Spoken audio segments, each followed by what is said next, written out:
Hello, everybody, and welcome back to Virtual Equity. My name is Lindsay, And I'm Nicole. and this week we are going to continue our series, our little mini series called Discover Your Love for Recruiting, with episode 3 titled How to Interview for a Recruiter Role. So, Nicole and I both came up with 5 tips that we want to share with you guys on how to interview well for any kind of recruiter role. So, Nicole, I'll let you start. And we, again, did not talk about it. So, we're unsure if we have the same tips or not. So, we'll see. All right, Nicole, you go. Can I just start off by saying I have four? I Oh. missed the five memo. That's good. I'll figure it out. I think I want to start just by saying that if you're listening to this and you are currently in the search and you're trying to find the role for you, I know that right now can be really difficult time to look for things. But I guess my main tip, if you are looking for something and you're not getting any bites per se, right, on your resume is have a friend look at your resume, have a colleague or ex-colleague look at your resume to see if there's anything that you can do to kind of spruce up that resume and send it out again. Maybe there's something that's not catching a hiring manager's attention. But stay strong. I know it's hard looking sometimes for that role. So my first tip, aside from that one, can that be my fifth one? That can be your fifth one. This one is for interviewing. Did you do interviewing or did you do all resume? Nope, I did interviewing. Okay, I let's see. listened. I listened.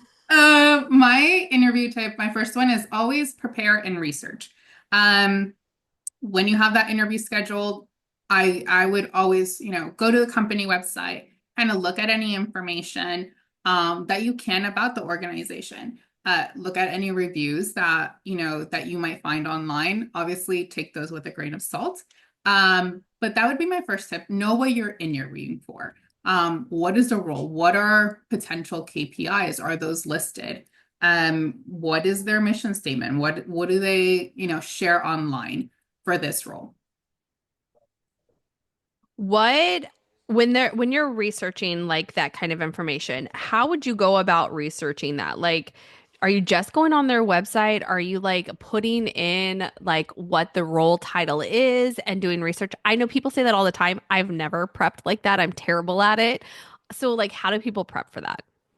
I would go on one, are they active on social media, right? And I think it also, you have to be cognizant of are you interviewing at a small organization? Someone that's smaller may not have that much of a social media presence. They might not be present on LinkedIn, on Instagram, on Facebook, all of those things. So, are they present on there? If they are, what are their posts look like? Is it something that aligns with what you're looking for? What are their current openings? Do they have, you can see if they have maybe external openings or if they have a lot of internal openings. What does that look like? It might give you an idea, kind of the team size. And then just online, I think you can always find a lot of things, any mentions on the organization. I know sometimes people will connect with current employees. Some people like to do that, some people don't like to do that. I think it depends on the role, right? And the level that you're going for. I think if you're trying to look for just, recruiter role, it doesn't hurt to ask for some questions and connect with other recruiters. It never hurts to build your network anyway. So that's kind of some of the things that I would do. So I do not have that one specifically on my list, but it does align with like one of mine. So for me, doing that kind of work allows you to come prepared with better questions.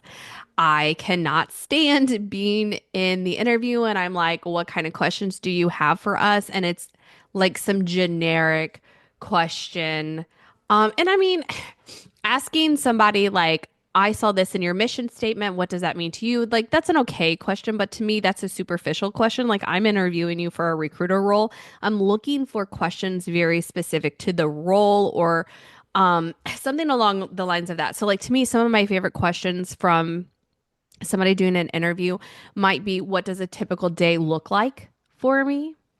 I've noticed, why are you hiring for this role? That's another one. Like what's going on? If you're trying to figure out, like I heard that the healthcare staffing industry is really hard, but I see that you guys have an opening for the recruiter position. Why are you guys hiring. So like that would be like doing some background research for it, things like that. I cannot stand when somebody it says I do not have questions. Like that drives me crazy. And even like a benefit question, it's totally fine to ask benefit questions in the interview. That is 100% fine to me. Ask those. You need those questions, like you need those answers. But when I ask you, do you have questions for me, the benefit question is an automatic, like normal question you have about a job. So to me, that is not giving any kind of thought process to it, right? So come with some sort of question that shows you've done some research, just like you said, and you provided information on how to do some of that research. Um, to me, one of the best roles, what kind of resources do you have available for recruiters? What does that typically look like? How long does it take a recruiter to get established? What kind of tools do they need? What are you looking for in a recruiter? What kind of skills do you look for to have a successful recruiter? Things like that to me is really, really important because it shows that you've thought about working with us and not just like trying to figure out what to do for a job, which is fine. Like there are times that that has to happen. And if you're being honest, like that doesn't offend me either. But these are the kind of things that I like look for with those questions, and doing background research helps you ask those better questions. I agree. I think interviewing is interviewing is scary, I think, for a lot of people. So I think part of it, and it goes with the preparing and the research, if you go in and you feel a little bit more confident that I've looked up at some of the things, I think it gives you a little bit of a leg up in terms of that interviewing and having the confidence to ask the questions. Because I think sometimes it is lack of confidence that leads to, I think people almost see it like if I don't ask any questions and I'm not pushing and then it makes me a better candidate because I'm just going to be complacent and compliant and do whatever you ask me to do. But I feel like, especially as a recruiter, you want somebody that's able to kind of move the needle, that's able to ask questions and able to kind of just push things along. So you need that personality. And it's more, I think, of a outgoing personality. So that's my thought on that. That's funny. I'm going to go ahead and jump ahead and give you my next one, because it's very in line with what you just said. Let your personality show, right? But when you're letting your personality show, like if you're a dominating person, you need to let that show, especially in the recruiter role. When we're interviewing people, we're interviewing to see, like, are you good at conversation? Are you good at connecting? Are you good at moving the conversation in the direction in which it needs to go? Right. And having that confidence to be able to go in and nail that interview, that's where it comes from. That research, having your questions ready, because we are looking for somebody. We're not looking for somebody who's complacent. That doesn't work well for a recruiter. Like you're selling, you're recruiting, you're talking to people. I'm looking for, are you able to connect? Are you able to joke with me? Are you able to ask me questions to move the conversation along? Are you able to do give and take, right? Because you can be a confident person and you're not the right fit because you don't know how to be quiet and listen, right? Like that active listening piece is so important as well. So like your personality has to shine through, and you have to be able to show that you can control conversations, have good interaction, ask questions, listen, take the conversations where it needs to go. Like that is so important, and you're right. It all comes down to confidence, and doing your research and being prepared will help you be confident for sure. For sure. I think it kind of leads into the my next tip was being mindful of the use of I and we, right? And for me, I think a lot of times when we're interviewing, people talk a lot about, well, this is what we did. This is what my team did. This was the responsibilities of our team. I think it's really important to showcase yourself. So, yes, there is a team, but individually, what did you do what did you do to make that team successful, and make sure that you're showcasing what you did. And I think that goes into, right, like hand in hand with, you can be dominant, you can be assertive, you can be confident in what you bring to the table.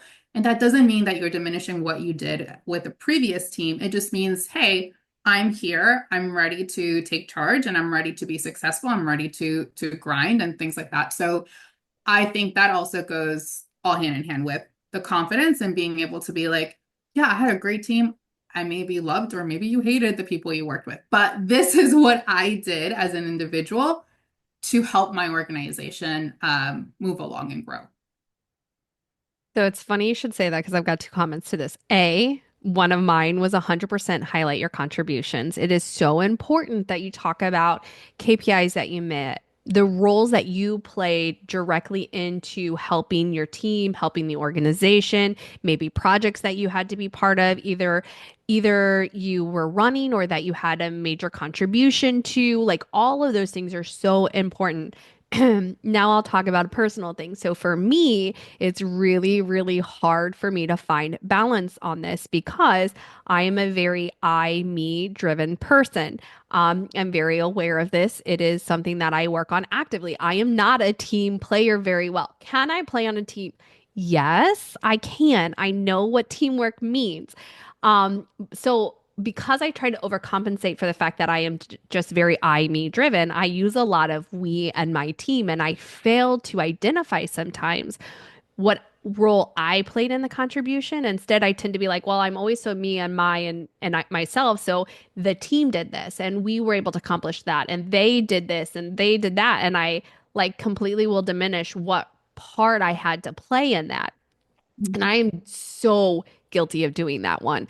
So even though I wrote it down, I mean, obviously I need to be mindful of that myself, that I can say we and they and the team, right? And then I need to also remember what I contributed to that and how I helped that move along because I will default to we and they so that people don't think I'm too domineering and controlling and bossy and whatever phrase that people like to use in that place. And so I have to remember that I can say we and then also say how I contributed to that we.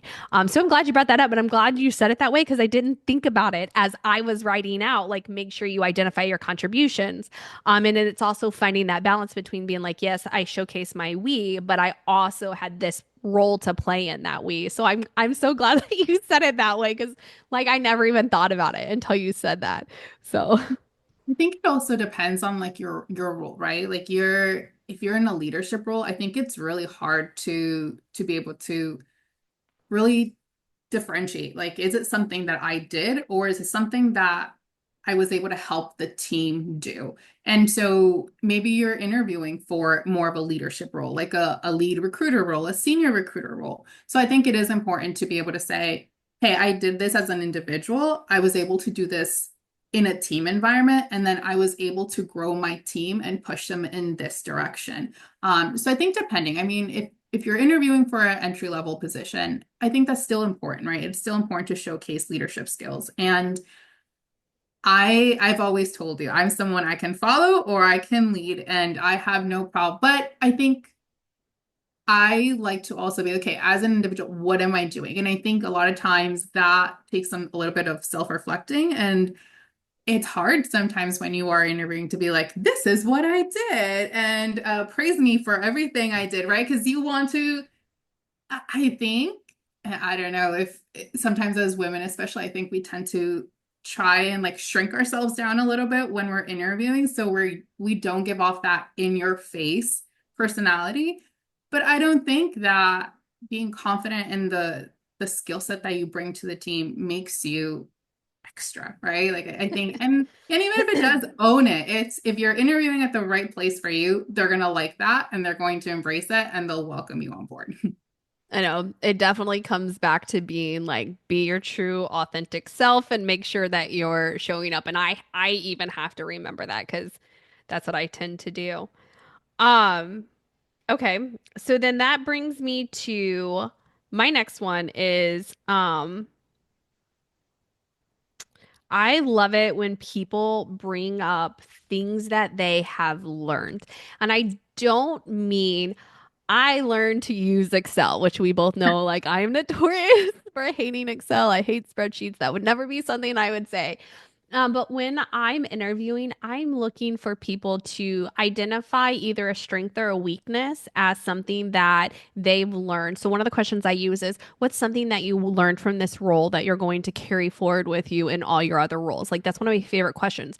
And I'm truly, honestly looking for somebody to be like, I was really bad at hitting my KPIs. Like I was young, I didn't understand the importance, they like gave me these numbers and I was just like, "Oh, well, I didn't hit it this week or whatever."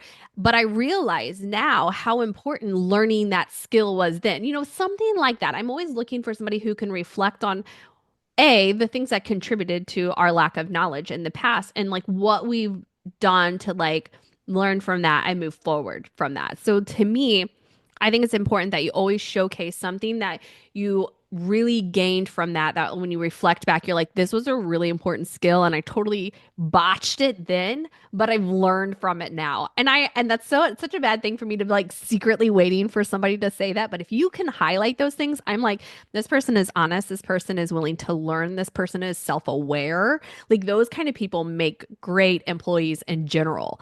So I'm always kind of looking for that from people. I think my next step kind of is, have you heard of the STAR method? Mm-mm, I don't think It's a so. behavioral interview, I guess, organization. So it kind of goes into the show, don't tell. And you want to be able to make sure that if you're talking about your role, take that person through the journey, and so what it is, it's situation, task, action, and result. Um, so situation, describe and give context. Let your interviewer kind of give them a little bit of information, explain what your responsibility was and maybe what tools like you used. And task, um, outline, no, sorry, action, outline your steps and what you did, and then results. Share the outcome and also, if you can, your measurable achievements. So I think that kind of helps in terms of the growth, right? So for me, it's maybe I started leading a team and I had no idea what I was doing. I had no idea how to motivate my team. I was able to get to know them. I was able to talk to them, figure out what it was that motivated them, what they incentivized them. This is what I did to kind of connect with them and bring up their KPIs, bring up what they're supposed to be doing. And these were the results. We got a ton of offers because of it, right? Just gonna speak that into existence. Gonna put that out there. We got a ton of offers. Um, but I thought that was interesting. It's because I think a lot of times we do things and we don't realize that there's a method to it and that there's this whole thing of people in the 70s and 80s putting together a behavioral profile right on you. But I do think this helps because sometimes interviewing, because you are kind of in a nerve-wracking situation for, especially if you're interviewing for a big role. I think having a little bit of structure and something to kind of follow would help you out. When you are trying to explain things such as, this is what I did, this is how I grew in my role. I really like that because I can get really lost in what I'm trying to say. And then I'm like, oh crap, what was my point? What was I trying to accomplish? Like I had something in my head, then I went down the story hole, right? And then I'm like, oh crap, I have no idea why this is relevant anymore. Let me figure that out. And it actually aligns perfectly with like the first one that I put in, which was talk about your KPIs and measurements. Come up with some sort of KPI measurement for every single role that you had, especially if you're trying to get into recruiting, because sales is very result driven, right? So your resume, throw KPIs on there. What was being expected? If you were a server, what was your ticket goal? What was your this? What was your that? What steps did you take to try to reach those? When you didn't reach those, what did you do to get better, right? And so if you can follow that star pattern, it will really help you explain that. But I very much said KPIs and metrics, and they need to be on your resume. If you want to be interviewed, if you want to even get this far where any of this information matters, put your KPIs and measurements on your resume because with recruiters and sales roles, that's what we're looking for. What were you required to do and how often were you able to do it? And when you were not, what did you do to pivot and think differently to reach those goals? And I literally put on there, make sure that you're showing not telling. Show how you accomplish that. And that star process is the greatest way to be like, this was our measurement. This is what we did, like the whole process. I love that. I will include that in the show notes. So Nicole, after this, I'm gonna need you to send me all that information so Yeah. I can make sure that I put that in there because that is a very, very helpful tool, not only when you're speaking, but being able to tie it back to whatever you put on your resume. So if you're going to put it on your resume, make sure you've already done the star analysis for that so that you can answer that question because we will ask you about those KPIs on your resume. So if you're making up KPIs, make sure you've practiced them long enough to be able to answer them confidently because if not, we are going to know that you just made that up. And it's funny because there's so many times that we interview people that I've never recruited before. And when we ask them what their KPIs are, they're like, I don't know. Some people don't even know what KPIs are. So if you need to know what KPIs are, I have no idea what the acronym stands for, but pretty much it's whatever expectations that you were given, how you met those goals. A lot of times it's very like you had to close 5 deals a month. You had to build 5 resumes a week. So you're looking for very tangible data points that you are expected to meet and then talk about how often you met them and when you didn't meet them, like what happened. I will tell you that when we're listening to why you didn't meet them, again, like I think it was last week we were talking, if you deflect back constantly, like, well, I couldn't meet them because my manager, or I couldn't meet them because nobody was answering the phones, and I couldn't do this and I couldn't do that. And it's always like, I couldn't get there because of all this outside information. And you never were like, and so I tried this instead. You're going to look like somebody who doesn't know how to overcome obstacles. So make sure when you're explaining that you can talk about whatever reason it was, but make sure you explain like how you overcame that obstacle. That is very, very important because nobody hits their metrics 100% of the time, all the time, year round. Like we all know there's so much that happens in the outside external environment that you have no control over. And healthcare staffing has been a perfect example of what you don't have control over. But like, what did you do to pivot? How did you think about it differently? How did you approach it differently? Who did you turn to approach it differently? I mean, Nicole will tell you anytime she's struggling, like, I got to figure out how to get this working for my team. Like, she'll go outside the industry and talk to her friends, talk to her cousins, like, and be like, what do you guys do in your industry? How can I apply that to my industry? I don't know, Nicole, I like just probably stole everything you're going to say, but like, do you have anything else you want to No. add to that? Yeah, so KPI, key performance indicators.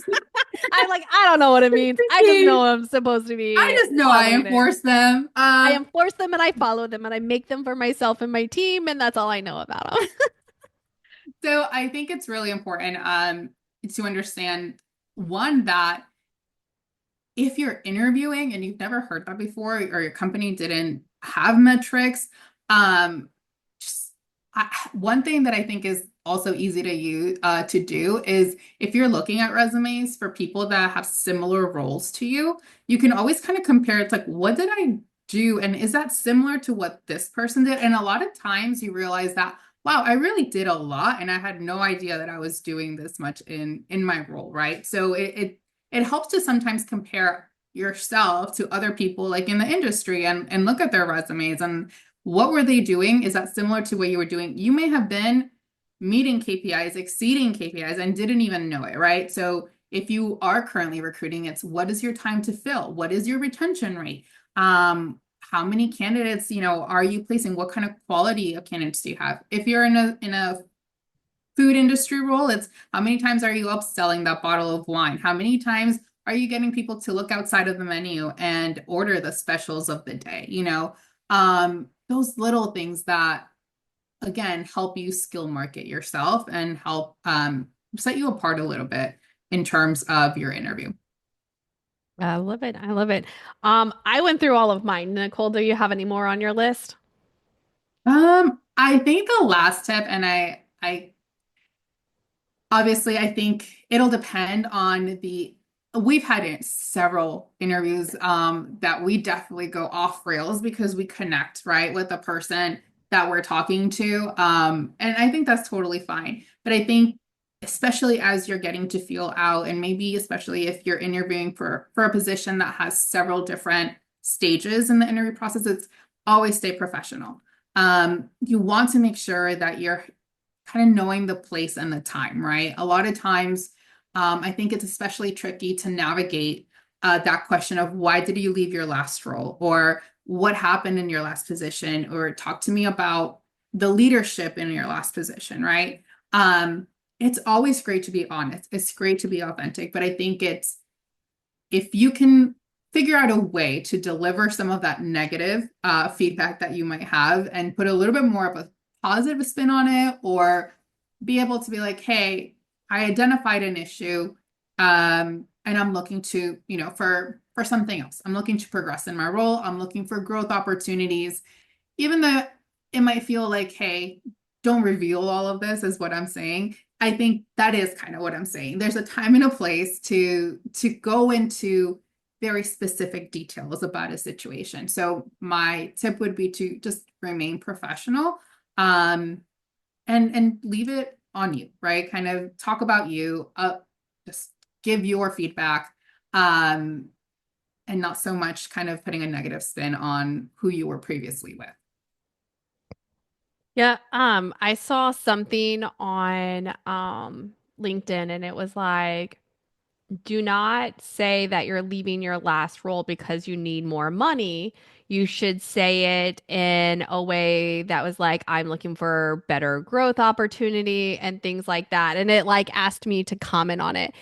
And I will say, when I am asking those questions, I am asking to hear honest opinions as well, right? Like if you're like, I was looking for an opportunity where I can have personal and financial growth. Like it's so important to me that I find a place where I have the potential for this kind of growth. Even if you give me the dollar amount, I am not going to be like, oh my gosh, I can't believe they talked about money. And I've already said that. Like I have no qualms and it's always so For sure. taboo. But like anytime somebody says that, like there's a way for you to say, I'm looking for growth and better financial opportunity without being like, I didn't get paid enough and I want more money, right? So that's what you mean, right? Like you're looking for a way to like word it where you're like, this is what I'm looking for. And unfortunately, at my current position or my current employer, I don't have that opportunity. And I'm looking for something that aligns better. Because as somebody who's doing the interviewing, I remember that. I remember that in your interview, you did not have the growth and money potential at your last employer, and that's something that was important to you. So I'm going to work really hard to align whatever roles and goals I have for you to align with that like that want of yours, right? Like I knew going into this relationship as an employee, right, that you wanted to make as much money as possible, and sometimes people even give us what they're expecting to make, and I'm like, cool, now it's my job as managers, my job to help align that and give you as many opportunities to make that and hold my end of the bargain when I had that interview. And if I'm hiring you, I agreed to that, like it's almost like an unwritten agreement. If I hired you and you told me that, I need to make sure I'm taking the steps to do that for my employees. And I know, Nicole, you're very big on that as well. Like we both remember what people say in these interviews and we take whatever actions we can to help keep those aligned for our employees, make sure we have those growth potentials and talk to them, especially when it's recruiting, because it is up and down, it is sales driven, it is based on commission, and it is sometimes defeating when somebody doesn't meet that. And it's like, hey, like we know what your financial goals were, here are some ways that you can get there, and here's some ways we can look at it differently. So yeah, it's definitely important to talk about it, but definitely bring it in a very professional way, and know that if you're giving that information and that employer is hiring you, in my opinion, they're agreeing to whatever you have said. So it's okay to say this kind of things like you said, so you can align with the right employer, right? If the employer is turned off by you saying that, then they're never going to align their goals to help you reach your goal either. Right. So, but yeah, it's definitely true. Don't shy away from it, but present it definitely in the most professional way that you can so that you can have that conversation with them and like, this is what I'm looking for. Do you have any tips about that? Nicole has the best way of saying everything and anything that has to be said. She's like anytime we need to filter something in what we call an HR voice, we're like, okay, Nicole, help us make this sound professional. So like, do you have any more tips? That was a great one. Do you have any more like that you could think of off the top of your head last minute like this? Yeah, like in the last 30 seconds. No, I always think it's funny where those like on Instagram or something where it's like they have those videos. It's like how to professionally say XYZ, and I always kind of think about that. I think that I've said it before on different episodes, but I think we're always on our best behavior when we're interviewing, right? Um, I don't think it's wrong to leave your interviewer with food for thought, right? I think if you are authentic and you are giving them information and you're giving positive feedback or negative feedback, I think as an interviewer, we also want the truth, right? And we want someone that kind of leaves us with that. I know we've left interviews sometimes and we're like, wow, that was a really good interview. They gave us so many just different insights, right? Because as someone who is in a leadership role, we're also looking to improve. We're also looking to get better and to really connect with the right team members. And I think um, it is so important in order to have a good, authentic, and just interview where you can talk to the person. I hate the structured interviews where it's like, and we have structured interviews, but I think you have to figure out how to have that structured interview with still mixing in a little bit of who you are, right? And as an interviewer and as an interviewee.